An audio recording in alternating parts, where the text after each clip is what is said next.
Today we will be reading from Mark chapter 5. And they came over unto the other side of the sea, into the country of the Gadarenes.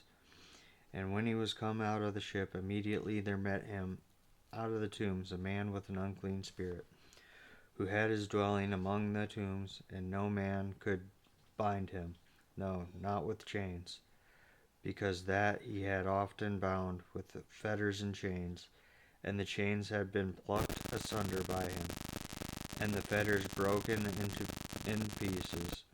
Neither could any man tame him. And always, night and day, he was in the mountains and in the tombs, crying and cutting himself with stones. But when he saw Jesus afar off, he ran and worshipped him, and cried with a loud voice, and said, What have I to do with thee, Jesus, thou Son of the Most High God? I adjure thee, by God, that thou torment me not. For he said unto him, Come out of the man, thou unclean spirit. And he asked him, What is thy name? And he answered, saying, My name is Legion, for we are many. And he besought him much that he would not send them away out of the country. Now there was there nigh unto the mountains a great herd of swine feeding. And all the devils besought him, saying, Send us into the swine, that we may enter into them. And forthwith Jesus gave them leave, and the unclean spirits went out and entered into the swine, and the herd ran violently down a steep place into the sea. They were about 2,000, and were choked in the sea. And they that fed the swine fled, and told it in the city and in the country.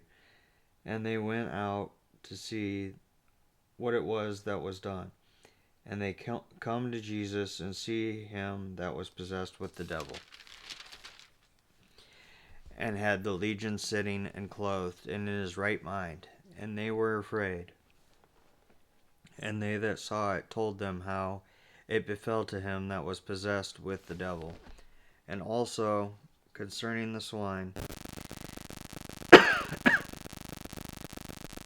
And they began to pray him to depart out of their coasts. And when he was come into the ship, he that had been possessed with the devil prayed him that he might be with him. Howbeit Jesus suffered him not, but saith unto him, Go home to thy friends, and tell them how great things the Lord hath done for thee, and hath compassion on thee. And he departed, and began to publish in Decapolis how great things Jesus had done for him, and all men did marvel. And when Jesus was passed over again by ship unto the other side, much people gathered unto him, and he was nigh unto the sea. And behold, there cometh one of the rulers of the synagogue, Jairus by name, and when he saw him, he fell at his feet, and besought him greatly, saying, My little daughter lieth at the point of death. I pray thee, come and lay thy hands on her, that she may be healed, and she shall live. And Jesus went with him, and much people followed him, and thronged him. And a certain woman which had an issue of blood 12 years, and had suffered many things of many physicians, and had spent all that she had, and was nothing bettered, but rather grew worse, when she had heard of Jesus, came in the press behind, and touched his garment. For she said, If I may touch but his clothes, I shall be whole. And straightway the fountain of her blood was dried up, and she felt in her body that she was healed of that plague. And Jesus, immediately knowing in himself that virtue had gone out of him, turned him about in the press, and said, Who touched my clothes?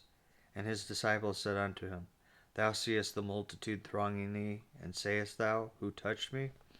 And he looked round about to see her that had done this thing. But the woman, fearing and trembling, knowing what was done in her, came and fell down before him, and told him all the truth. And he said unto her, Daughter, thy faith hath made thee whole. Go in peace, and be whole of thy plague. While he yet spake, there came from the ruler of the synagogue's house certain which said, Thy daughter is dead. Why troublest thou the master any further? As soon as Jesus heard the word that was spoken, he said unto the ruler of the synagogue, Be not afraid, only believe. And he suffered no man to follow him, save Peter and James, and John the brother of James. And he cometh to the house of the ruler of the synagogue, and seeth the tumult, and them that wept and wailed greatly. And when he was come in, he saith unto them, Why make ye this ado, and weep? The damsel is not dead, but sleepeth. And they laughed him to scorn. But when he had put them all out, he taketh the father and the mother of the damsel, and them that were with him, and entereth in where the damsel was lying. And he took the damsel by the hand, and said unto her, Talitha cumi, which is, being interpreted, Damsel, I say unto thee, arise. And straightway the damsel arose and walked, for she was of the age of 12 years. And they were astonished with a great astonishment. And he charged them straitly that no man should know it, and commanded that something should be given her to eat. God bless, and have a wonderful day.